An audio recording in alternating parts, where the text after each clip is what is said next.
Underline చేస్తే బాగుంటుంది. న్యాయాధిపతుల గ్రంథము చూద్దాం రండి. ఎందుకంత విసుగు అంటే బ్రదర్కి? చూద్దాం రండి. 16వ అధ్యాయము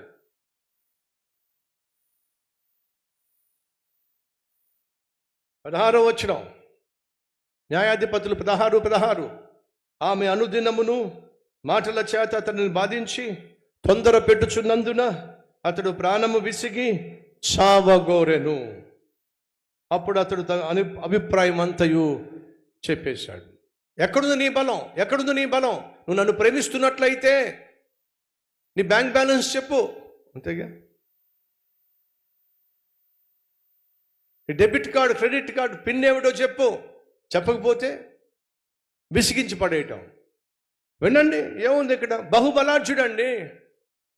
ఆమె మాటి మాటికి విసిగించేసరికి ప్రాణము విసిగి చావగోరి ఆఖరికి సంసోను చచ్చిపోయాడండి. ఆమె తన బలమంతా చెప్పేశాడు. సంసోను తన బలం ఎక్కడుందో చెప్పేశాడు.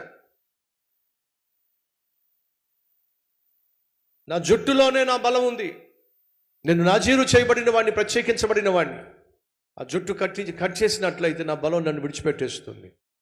మొత్తం గుండెంతా గొరిగించేసింది. శత్రువులు వచ్చి పట్టుకున్నారు. ఎప్పట్లాగే విడజిమ్ముక అనుకున్నాడు. ఎక్కడ దొరికిపోయాడు. ఆఖరికి చచ్చిపోయాడు. ఎందుకు ప్రాణం విసిగిపోయాడండి? వెళ్ళకూడని చోట్లకి వెళ్ళాడు కాబట్టి, తిరగకూడని వాళ్ళతో తిరిగాడు కాబట్టి, చేయకూడని పనులు చేశాడు కాబట్టి ఈరోజు విసిగిపోయాడండి. ఈరోజు మన మధ్య ఎవరన్నా తమ్ముళ్ళో చెల్లెల్లో విసిగిపోయారా? సహోదరులు మనలో ఎవరైనా విసిగిపోయారా?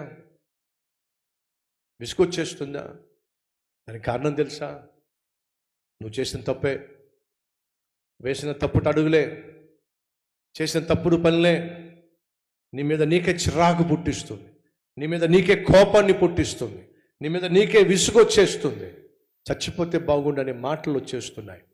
ఇశ్రాయేలు ప్రజలు ఎందుకు అంతగా వాళ్ళు బానిసలయ్యారో తెలుసా? వాళ్ళు ఇష్టం వచ్చినట్టుగా జీవించారు. దేవుని కోపము, రౌద్రము వారి మీదకి వచ్చి పడింది. ఫలితము ప్రాణము విసిగేంతగా వాళ్ళు శ్రమల గుండా వెళ్లాల్సి వస్తుంది. సహోదరులు, పాపము కాసేపు సంతోషాన్ని ఇస్తుంది, కాసేపు ఆనందాన్ని ఇస్తుంది, కానీ శాశ్వత కాలం నీ జీవితాన్ని నాశనం చేస్తుంది. ఒక అబ్బాయితో స్నేహం కావచ్చు, ఒక అమ్మాయితో స్నేహం కావచ్చు.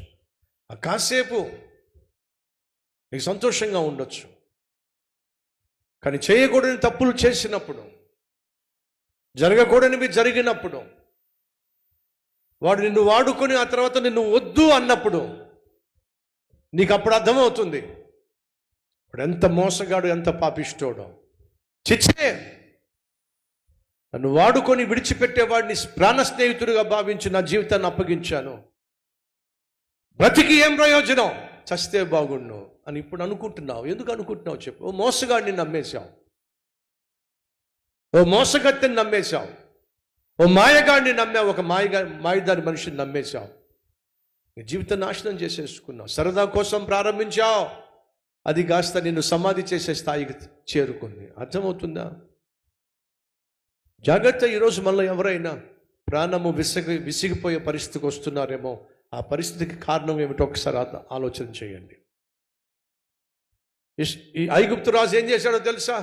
వీళ్ళు రోజు రోజుకు విస్తరిస్తున్నాడు కాబట్టి మగ పిల్లలను చంపించేస్తే, మగవాళ్లే లేకుండా చేసేస్తే ఇక పిల్లలు పుట్టే ఛాన్స్ ఉండదు, వీళ్ళు అభివృద్ధి చెందే ఛాన్స్ ఉండదు అనే ఒక అపాయంతో కూడిన ఆలోచన తీసుకొచ్చాడు. త్వరగా 3 విషయాలు చెప్తా. అపాయం ఏమిటి? అపాయం, ఇశ్రాయేలు ప్రజలలో మగవాడు ఉండడానికి వీల్లేదు, చంపేసేయాలి. దానికి ఫస్ట్ ప్లాన్, మంత్రసానులందరినీ పిలిపించి యూదులలో, హెబ్రీలలో ఎవరైనా ప్రెగ్నెంట్గా ఉంటే, మగబిడ్డ ఒకవేళ కంటే ఆ మగబిడ్డను చంపేసేయండి. కానీ ఆ మంత్రసానులు చేసింది ఏమిటంటే, దేవునికి భయపడి మగబిడ్డ పుట్టినప్పటికీ కూడా చంపకుండా వారు ఉండనిచ్చారు. వారు చేసిన ఆ మేలుకట దేవుడు ఆ మంత్రసానుల యొక్క సంతతి అంతటిని కూడా బహుగా దీవించాడట. అనగా మన జీవితంలో ఎప్పుడైనా ఓ మంచి పని చేస్తే ఆ మంచి పనికి తప్పనిసరిగా ప్రతిఫలము ఉంటుంది. రెండో, ఎప్పుడైతే ఆ మంత్రస్థానులు తను చెప్పినట్టుగా చేయలేదో మరొక అపాయం ఏమిటది? శాసనం చేశాడు. ఈ హెబ్రీలందరికీ శాసనం చేయండి, మగపిల్లవాడు పుట్టినట్లయితే ఆ మగపిల్లవాడిని తీసుకుని వెళ్ళి నైలు నదిలో పడవేయాల్సిందే. సైనికులారా, ఎక్కడైనా మగపిల్లవాడు పుట్టినట్లయితే తీసుకెళ్ళి నైలు నదిలో పడేసే. నైలు నది ఆ రోజుల్లో మొసళ్ళతో నిండిపోయినటువంటి నది. ఎవరైనా దాంట్లో దిగినా, పిల్లవాడిని ఒకవేళ వేసిన ఒక్క నిమిషంలో రక్తపు మడుగుగా మారిపోతుంది ఆ ఏరియా. సో దేవుని చిత్తానికి వ్యతిరేకంగా ఫరో చేస్తున్న అపాయం చూడండి. అటువంటి సమయంలో ఒక లేవీయుడు లేవి కుమార్తెను వివాహం చేసుకున్నాడు. 2వ అధ్యాయం 2వ వచనం. ఆ స్త్రీ గర్భవతి కుమారుని కని వాడు సుందరుడై ఉండుట చూచి 3 నెలలు వానిని దాచెను. తరువాత ఆమె వానిని దాచలేక వాని కొరకు ఒక జమ్ము పెట్టి తీసుకొని దానికి జిగట మన్నును కీలును పూసి అందులో ఆ పిల్లవాణిని పెట్టి ఏటి ఒడ్డు జమ్ములో దానిని ఉంచగా మోషే జన్మించాడో. కానీ మగపిల్లవాడు జన్మించినట్లయితే ఆ మగపిల్లవాడిని తీసుకెళ్ళి నైలు నదిలో పడేసేయాలి, చంపేసేయాలి. ఆ పిల్లవాడు ఏడ్చిన సైనికులు బయట తిరుగుతున్నారు గనుక పొరపాటున పిల్లవాడు ఏడుపు వినిపించిందంటే తీసుకెళ్ళి చంపేస్తాడు. వాళ్ళకి అర్థమైపోయింది, ఈ పిల్లవాడిని మనం దాచిపెట్టలేం. ఏం చేద్దాం? ఉపాయం. ఆ తల్లి ఏం చేసిందో తెలుసా? ఫరో ఏమన్నాడు? నైల్ నదిలో పడేయాలి. సరే, వీళ్ళు కనుక కనుక్కున్నట్లయితే తీసుకెళ్ళి నైల్ నదిలో పడేస్తారు. కానీ ఆ తల్లి ఉపాయం ఏమిటో తెలుసా? ఒక జమ్ము పెట్టి తీసుకొని దాన్ని చక్కగా కీలు పూసి ఆ బాక్స్లో, ఆ బాస్కెట్లో, ఆ జమ్ము పెట్టెలో మోషేను పడుకోబెట్టి ఆ జమ్ము పెట్టి తీసుకుని వెళ్ళి ఎక్కడ వదిలిపెట్టింది? నైలు నదిలోనే వదిలిపెట్టింది. ప్రభా, మా చేతుల్లో మా బిడ్డ ఉంటే మేము కాపాడుకోలేం, ప్రమాదం. వాళ్ళ చేతుల్లో పడినట్లయితే వాళ్ళు చంపేస్తారు. విశ్వాసముతో ప్రమాదంలో ఉన్న నా బిడ్డను నీ చేతుల్లో పెడుతున్నానయ్యా, నువ్వేం చేస్తావో తెలియదయ్యా, నీ చేతుల్లోనే పెడుతున్నానని చెప్పి రహస్యంగా వెళ్ళి ఆ జమ్ము పెట్టులో ఉన్న బిడ్డను తీసుకెళ్ళి నైల్ నదిలో వదిలేసిందండి. ఏం కావాలో చెప్పండి? విశ్వాసం. ఎవరి మీద చెప్పండి? దేవుని మీద. మన పిల్లలు స్కూల్ అయిపోయిన తర్వాత కాలేజీకి వెళ్ళాల్సి వస్తుంది. ఆ కాలేజీ స్టడీస్కి కొన్నిసార్లు ఇతర రాష్ట్రాలకు, ఇతర దేశాలకు కూడా వెళ్ళాల్సి వస్తుంది. మన పిల్లలు మన ఇంట్లో ఉన్నంత వరకు మనకు తెలుసు, వాళ్ళు మన చుట్టూ ఉన్నారు కాబట్టి వాళ్ళు మన కంట్రోల్లో ఉన్నారు. కానీ ఇతర రాష్ట్రానికో ఇతర దేశానికో వెళ్ళినప్పుడు వాళ్ళు రెక్కలు వచ్చినటువంటి పక్షుల్లాగా ఎగురుకుంటూ ఇతర దేశాలకు, ఇతర రాష్ట్రాలకు వెళ్ళిపోతారు. మన కంట్రోల్లో ఉన్నారా? లేరు. భయం ఉందా? ఉంది. ఏం చేస్తున్నారో, ఎలా ఉన్నారో, సైతాను శోధిస్తున్నాడేమో, సైతాను మనుషులు శోధిస్తున్నారేమో, లోకం ప్రవేశిస్తుందేమో, బిడ్డల్ని సైతాను నాశనం చేస్తూ ఎన్నెన్నో ప్రశ్నలు మనకు వస్తాయి. తల్లులు, తండ్రులు, మన బిడ్డల విషయంలో, మన బిడ్డల భవిష్యత్తు విషయంలో మనకున్న ప్రశ్నలన్నిటికీ సమాధానంగా మోషే తల్లి జవాబు ఇచ్చేసింది. ఏంటో తెలుసా? మా ఇంట్లో మేము ఉంచుకోలేము, వాళ్ళ చేతులను పెట్టలేము, దేవుని చేతిలో పెడితేనే క్షేమము అని చెప్పి ఉపాయముతో చక్కగా జమ్ము పెట్టి దేవుని చేతిలో, నైలు నది లోకానికి సాదృశ్యం అయితే ఆ నైలు నదిలో చాలా మొసళ్ళు ఉన్నాయి. ఆ మొసళ్ళు ఆ బిడ్డను ముట్టుకోకుండా ఓ జమ్ము చెట్లు పెట్టి వదిలేసింది. ఆ జమ్ము పెట్టికి ఏం చేస్తే కీలు పూసి, ఏం పూసిందట? కీలు పూసి. అంటే అర్థం తెలుసా? ప్రమాదకరమైన నైలు నది నీళ్లు బిడ్డకు చేరకుండా చుట్టూ కంచె వేసింది. ఆ కంచె ప్రార్థన.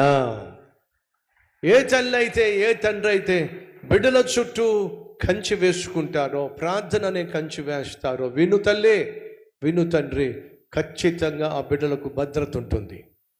కొడుక్కి సైన్యంలో జాబ్ వచ్చింది. ఏమిటి జాబ్ అంటే, యుద్ధం చేసేటప్పుడు సైనికులు ఎవరైనా ఒకవేళ తోటాలు తగిలి బాంబులు పేలి వాళ్ళు కుప్పకూలిపోయినట్లయితే వాళ్ళని తీసుకొచ్చి డాక్టర్లు ఉన్నటువంటి టెంట్ దగ్గర వాళ్ళని పడుకోబెట్టాలి. అదే అతని జాబ్. ఉద్యోగానికి వెళుతున్నప్పుడు, నాయన ధైర్యంగా ఉండు, ధైర్యంగా నీ ఉద్యోగం చేయి, నేను నీకోసం ఖచ్చితంగా ప్రార్థన చేస్తా, ప్రార్థన చేసి మరీ పంపించింది. యుద్ధం జరుగుతుంది, అక్కడక్కడ సైనికులు కుప్పకూలిపోతూ ఉన్నారు, డాక్టర్లు టెంట్లో ఉన్నారు. ఈ కరోనా చూసి అంటున్నారు, త్వరగా వెళ్ళి ఆ చెట్టు కింద పడిపోయిన వాడిని లోపల తీసుకురా, ఆ గుట్ట కింద పడిపోయిన వాడిని త్వరగా తీసుకురా, అదిగో ఆ మార్గంలో పడిపోయిన వాడిని త్వరగా తీసుకురా అని చెప్పి ఈ కుర్రవాడికి చెప్తూ ఉంటే, ఈ కుర్రవాడు టైం చూసుకుంటా ఉన్నాడు. రే, వాళ్ళు ప్రాణాపాయ స్థితిలో పడిపోయారురా, తోటాలు తగిలి పడిపోయారు, నువ్వు వాళ్ళని తీసుకురా, వాళ్ళకి వైద్యం చేయాలి అని చెప్పి అంటుంటే, నువ్వు వాచ్ చూసుకుంటావేమిట్రా, టైం చూసుకుంటావేమిట్రా, వెళ్ళరా. వాళ్ళు అరుస్తున్నారు, తిడుతున్నారు, గోల్ చేస్తున్నారు, కానీ ఇతను మాత్రం వెళ్తల్లా. టైం చూసుకుంటున్నాడు. సరిగ్గా 12 అయింది. ఇమ్మీడియట్గా బయటికి వెళ్ళిపోయాడు. ఒక్కొక్క సైనికుని భుజాల మీద వేసుకుని ఒక్కొక్కరిని తీసుకొచ్చి డాక్టర్ గారి ముందు పడుకోబెట్టేశాడు. మళ్ళీ మరొకటి దాన్ని వెళ్ళాడు, పడుకోబెట్టేశాడు. అందరికీ వైద్యం చేస్తే సైనికులు అందరూ బ్రతికారు. ఆ తర్వాత డాక్టర్లు వచ్చి, ఒరే, సైనికులు పడిపోతున్నప్పుడు వెళ్ళి తీసుకురామని చెప్పి ఎంతసేపు నీకు చెప్పినా వెళ్ళకుండా టైం చూసుకుంటూ ఉండిపోయావు. సరిగ్గా ఒక టైం వచ్చేసరికి వీళ్ళందరినీ లోపల తీసుకొచ్చేసావు, మా ముందు పడుకోబెట్టేశావు, వాళ్ళందరి ప్రాణాలు మేము కాపాడగలిగాం. వెళ్ళమంటే వెళ్ళకుండా టైం చూసుకున్నావు కదరా, ఎందుకు ఆ టైం చూసుకునేవాడివి? అప్పుడు ఆ కుర్రవాడు వాళ్ళతో అంటున్నాడు, అయ్యా, మా అమ్మ నాకు చెప్పింది అయ్యా, ప్రతి 3 గంటలకు నీ కోసం మోకరిస్తాను రా అని చెప్పి. నన్ను వెళ్ళమన్నప్పుడు టైము 11:55 అయ్యిందయ్యా, ఇంకొక 5 నిమిషాలు నేను వెయిట్ చేశానంటే మా అమ్మ అక్కడ మోకాళ్ళ మీద ఉంటుంది, నేను యుద్ధంలోకి వెళ్ళినప్పుడు ఏ తుపాకీ నన్ను చేరుకోదు అనే నమ్మకం అయ్యా. ఎప్పుడైతే 12 గంటలు అయ్యిందో మా అమ్మ మోకాళ్ళ మీద ఉంది. నేను యుద్ధంలోకి వెళ్ళినప్పుడు మీరు చూశారుగా, ఎన్నెన్ని తుపాకులు పేలినాయో, ఎన్నెన్ని బాంబులు పేలినాయో, నాకేమీ కాకుండా సురక్షితంగా వీళ్ళందరినీ తీసుకురాగలిగానంటే నా తల్లి ప్రార్థనలో ఉన్న శక్తి అయ్యా. ఆ ప్రార్థన నా చుట్టూ కంచి వేసింది. కాబట్టి సహోదరి సహోదరులో, నీ కొడుకు ఆ మాట చెప్పగలడా? నీ కూతురు ఆ మాట చెప్పగలదా?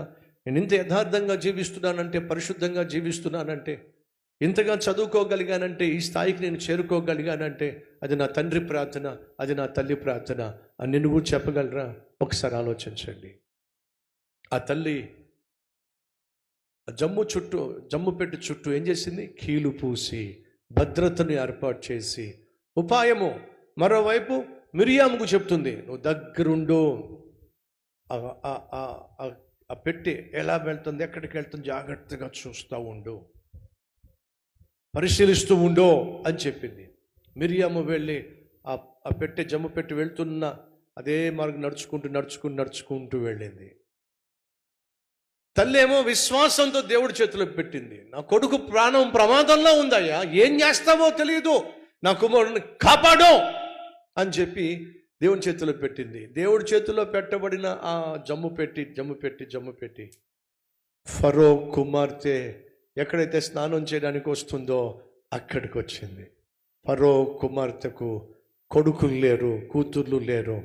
అప్పటికే తన హృదయంలో విసిగిపోతూ ఉంది, పిల్లలు లేకుండా ఇలా ఎంతకాలమో అని చెప్పి విసిగిపోతూ అలా చూస్తే జమ్ము పెట్టిలో పిల్లాడు కనిపిస్తే, ఆ పిల్లాడిని తీసుకురండి అని చెప్పండి. తీసుకొస్తే ఆ పిల్లాడిని చూసి మురిసిపోయిందండి. ఆ పిల్లాడిని చూసి ఫరో కుమార్తె తన చేతుల్లోకి తీసుకుందండి. ఇదేమిటి? ఉపకారం, అపకారం, అపాయం, ఉపాయం, ఉపకారం.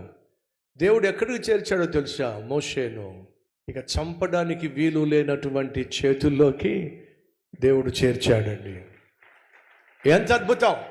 అనగా నువ్వు గనుక ప్రార్థన చేస్తే, నీ బిడ్డల కోసం, నీ కుటుంబం కోసం ప్రార్థన చేస్తే, ఏ అపాయము, ఏ ప్రమాదము వాటిల్లుతుంది అని అనుకుంటున్నావో ఆ ప్రమాదం అసలు జరగకుండానే బహుక్షేమకరమైనటువంటి జీవితాన్ని, భవిష్యత్తును నీకు, నీ కుటుంబానికి, నీ బిడ్డలకు ఇవ్వగలడు. ఇప్పటి వరకు నేను చెప్పినటువంటి సందేశం కళ్ళారా మీరు చూడాలని చెప్పి ఆశిస్తున్నాను. కొంచెం ఎక్కువసేపు ఉంటుంది, అయినప్పటికీ తప్పనిసరిగా చూడండి. అద్భుతమైనటువంటి దృశ్యం చూద్దాం.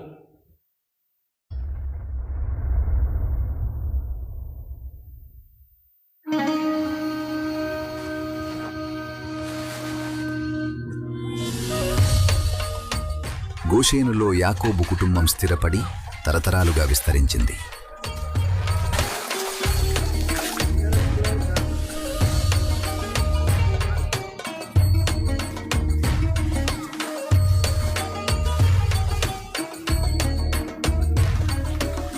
కానీ యోసేపిక లేడు. కాలం మారిపోయింది.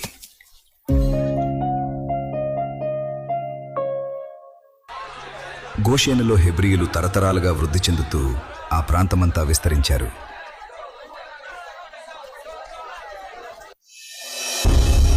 హిక్సోస్ పాలకుల మూలాలు దక్షిణ లెవాంట్లోని కనాను ప్రాంతానికి చెందినవి.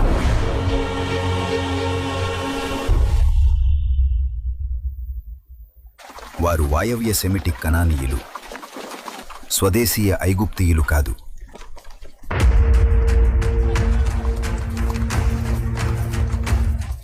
మొదట వారు వ్యాపారులుగా వచ్చారు.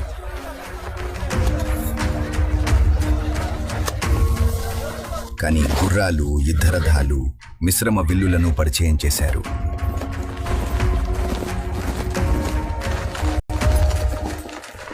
ఆ నూతన యుద్ధ శక్తితో నైలు డెల్టాను తమ అధీనంలోకి తెచ్చుకున్నారు. పుట్టుకతో విదేశీయులైన ఐగుప్తీయుల్లా దుస్తులు ధరించారు. వారి భాష మాట్లాడారు. వారి దేవతలను ఆరాధించారు. చివరకు ఫరోలుగా ఐగుప్తును పాలించారు. వారి పాలనలోనే యోసేపు ఐగుప్తును పాలించే స్థాయికి ఎదిగాడని చరిత్రకారులు భావిస్తున్నారు. దాదాపు 150 సంవత్సరాలు హిక్సోస్ ఐగుప్తును పాలించారు. ఆ కాలంలో ప్రజలు ప్రశాంతంగా జీవించారు.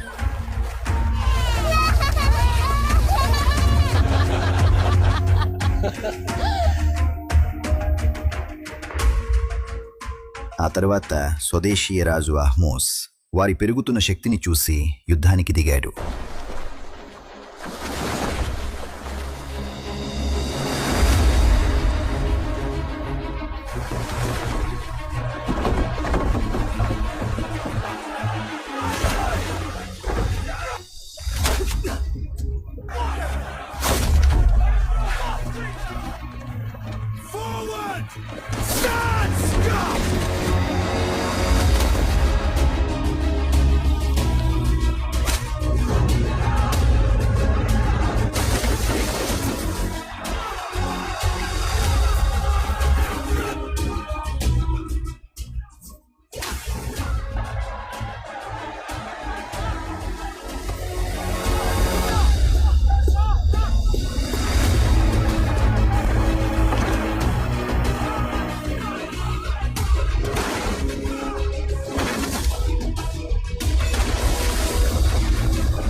హిక్సోస్ను ఓడించిన తరువాత వారి పాలనకు సంబంధించిన అనేక ఆధారాలను అహ్మోస్ నాశనం చేయించాడు.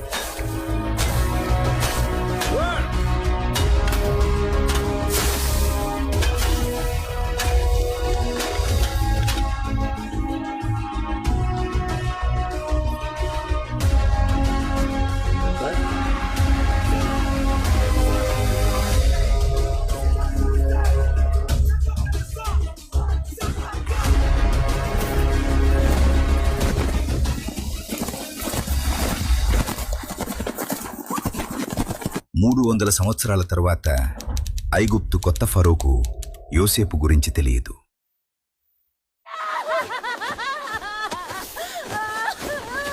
అతను ఒక తండ్రి, దయచూపండి. వాణ్ణి తీసుకెళ్ళండి. దయచేసి అతన్ని విడిచిపెట్టండి.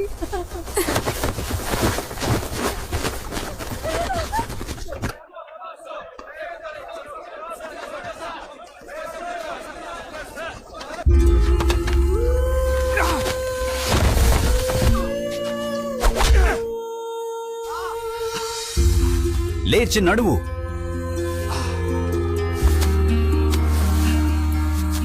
ఒకప్పుడు ఆ పొలాల్లో స్వేచ్ఛగా పరుగులు తీసిన పిల్లలు ఇప్పుడు ఫరో కోసం ఇటుకలు రాళ్లు మోస్తున్నారు. ఒకప్పుడు వారికి ఆశ్రయం ఇచ్చిన అదే రాజ్యం కోసం బానిసలుగా నగరాలను నిర్మిస్తున్నారు.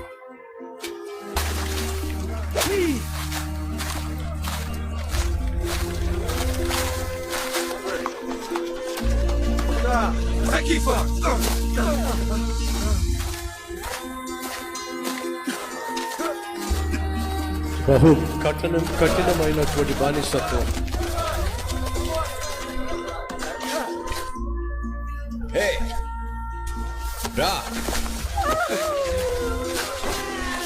ఒకప్పుడు ఉన్నతమైన స్థితిలో ఉన్న యూదులు చేసిన పాపాన్ని బట్టి చేతుల కఠినమైన దాసత్వం కొని తెచ్చుకున్నారు.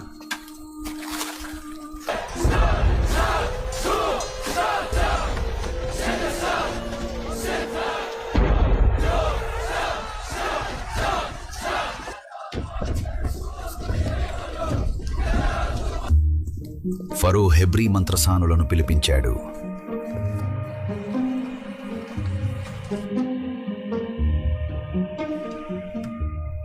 హెబ్రీ స్త్రీలకు ప్రసవంలో సహాయం చేస్తున్నప్పుడు జాగ్రత్తగా చూడండి. అబ్బాయి పుడితే చంపేయండి, అమ్మాయి అయితే బ్రతకనివ్వండి. ఆజ్ఞ ప్రభు.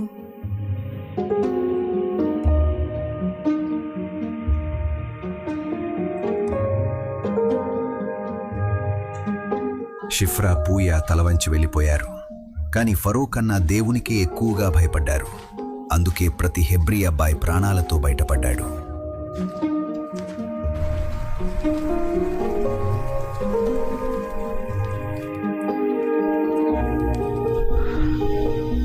అంతా అయిపోయింది. ఫరో సైనికులు రెండోసారి అడగరు.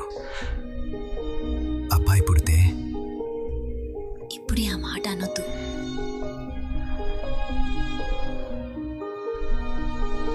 చెప్పక తప్పదు.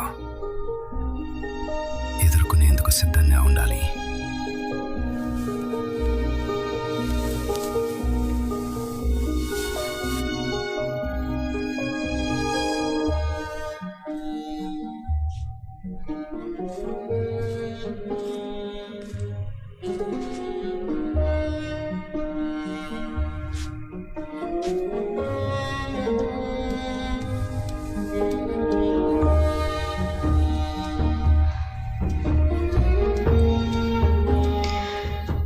ప్రభువా, అమ్మాయి పుట్టేలా చేయి.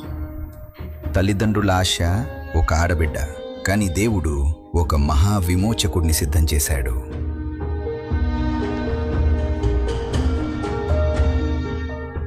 నా ఆజ్ఞను ఎందుకు ధిక్కరించారు? ప్రభు, హెబ్రీ స్త్రీలు బలవంతులు. మేము వెళ్ళేలోపు వారు ప్రసవించేస్తున్నారు. బయటికి వెళ్ళండి. వారి ధైర్యాన్ని చూసిన దేవుడు షిఫ్రాకు, పూయకు ఆశీర్వాదమిచ్చి వారికి సొంత కుటుంబాలను, పిల్లలను అనుగ్రహించాడు. తన ఆజ్ఞను ధిక్కరించారని ఆగ్రహించిన ఫరో తన ఆజ్ఞను దేశమంతటికీ విస్తరించాడు. హెబ్రీయులకు పుట్టే ప్రతి మగబిడ్డను నైలు నదిలో పడవేయండి.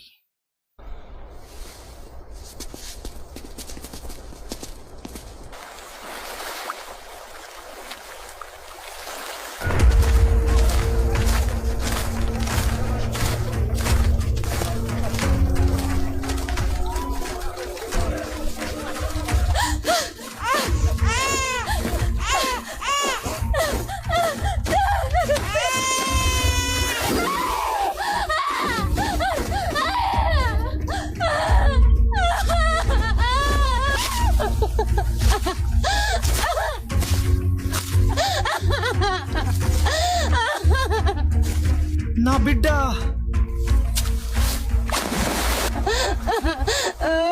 అతనికి లేడు, దయచేసి చూడొద్దు.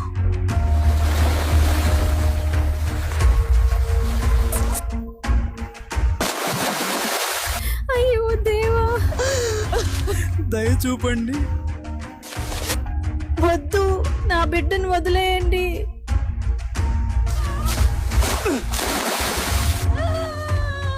చరిత్రలో హెబ్రీయులు అనుభవించినంత బాధను ఎవ్వరు అనుభవించలేదు. అణచివేత చీకట్లు కమ్ముకున్న ఆ కాలంలో అమ్రాము యోకేబేదుల ఇంట ఒక కుమారుడు జన్మించాడు.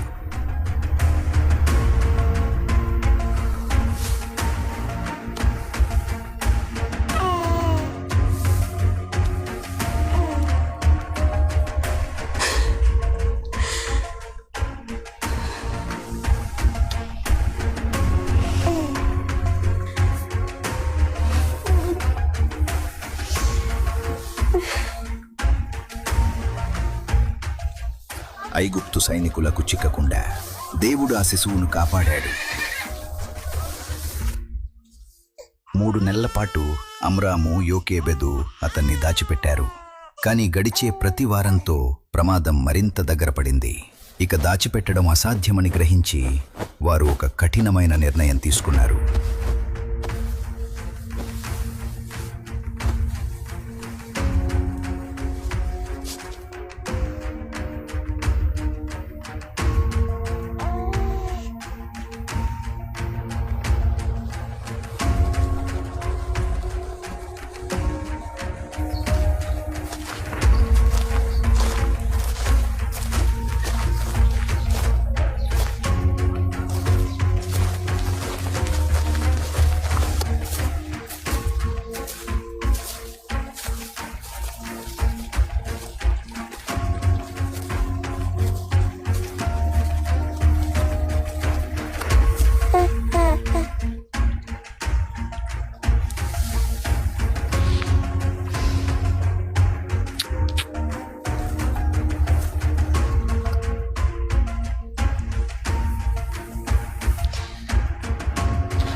దగ్గరగా ఉండు, కనిపెడుతూ ఉండు, కంటికి కనిపించకుండా పోనివ్వకు. సరే అమ్మా.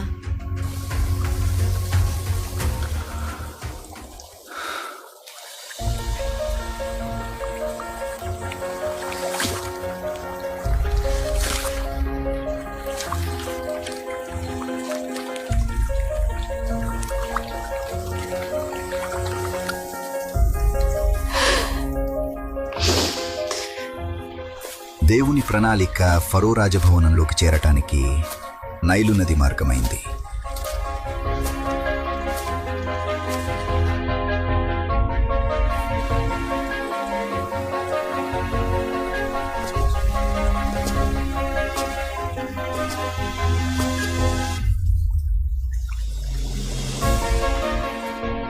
రాజభవనం సంపదతో నిండింది.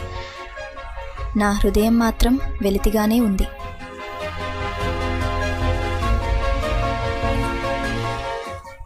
ప్రతిరోజు ఓ కుమారుణ్ణి నా ఒడిలో ఎత్తుకోవాలని ప్రార్థిస్తుంటాను. నైలు నది ఆ నిస్సహాయ శిశువును మోసుకెళ్తోంది. కానీ భవిష్యత్తు విమోచకుని మోసుకెళ్తోంది దేవుని హస్తమే. ఇదంతా దేవుని పరిపూర్ణ ప్రణాళికలోని భాగం. నా దగ్గరకు తీసుకురండి.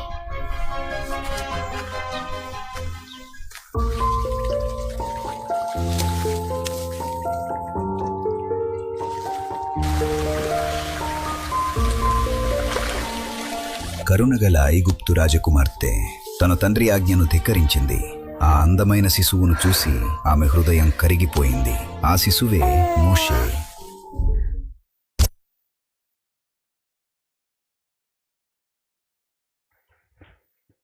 నేను ప్రకటించే దేవుడు ఆశ్చర్యకరుడు, అద్భుతాలు చేసేవాడు. ఆ తల్లి చేసిన ప్రార్థన వ్యర్థం కాలేదు. కొడుకు ఎక్కడికి చేరాలో అక్కడికే చేరాడు, అక్కడికే నా దేవుడు చేర్చాడు.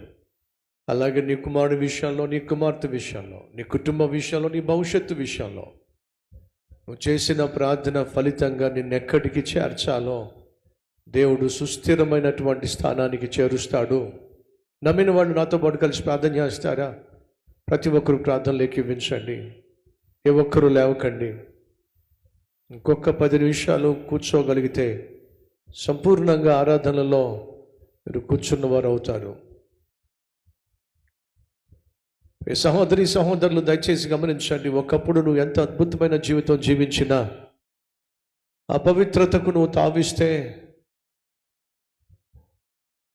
అల్లరితో కూడిన ఆటపాటులకు నువ్వు తావిస్తే, అన్య సాంప్రదాయాలకు నువ్వు తావిస్తే, అబద్ధాలకు, అన్యాయానికి, మోసాలకు నీ జీవితంలో చోటిస్తే, వినో, ఖచ్చితంగా నువ్వు కలిగి ఉన్న స్థితిని కోల్పోతావు.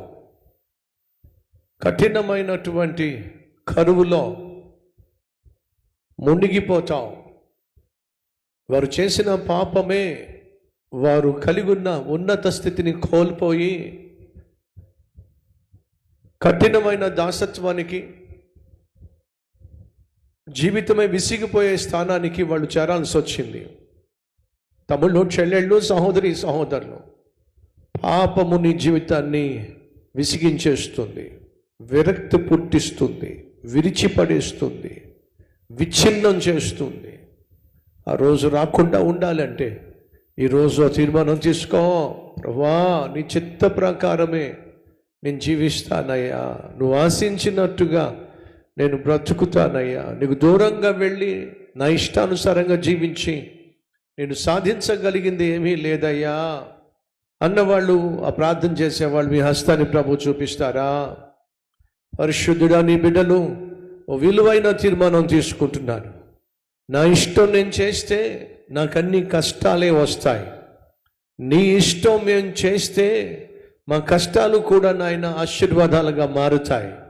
నమ్మి ప్రభువా, ఇక మీదట మేము మా స్వచిత్తము చేయక నీ చిత్తము చేస్తూ, నీకు ఇష్టలుగా జీవిస్తూ, నిన్నే సేవిస్తూ, నిన్ను వెంబడిస్తూ, నీ బిడ్డలుగా ఈ లోకంలో బ్రతకగలిగిన భాగ్యం మాకు దయచేయమని ప్రతి తల్లి, ప్రతి తండ్రి తమ బిడ్డల చుట్టూ ప్రార్థన అనేటటువంటి కంచె వేసుకొని నాయన కాపాడుకోగలిగిన కృప, అపాయములో బిడ్డలను భద్రం చేసుకునే ఉపాయము కలిగి నాయన నువ్వు ఏదో ఒక ఉపకారం చేస్తావు అని విశ్వాసంతో నాయన బిడ్డలను నీ చేతికి అప్పగించే కృపనివ్వమని యేసునామం పేరట వేడుకుంటున్నాం తండ్రి, ఆమెన్. ఈ సందేశం అలాగే అద్భుతమైన దృశ్యం బహు ఆశీర్వాదంగా ఉందని వారు గట్టిగా చప్పట్లు కొట్టి మహిమపరుస్తారా?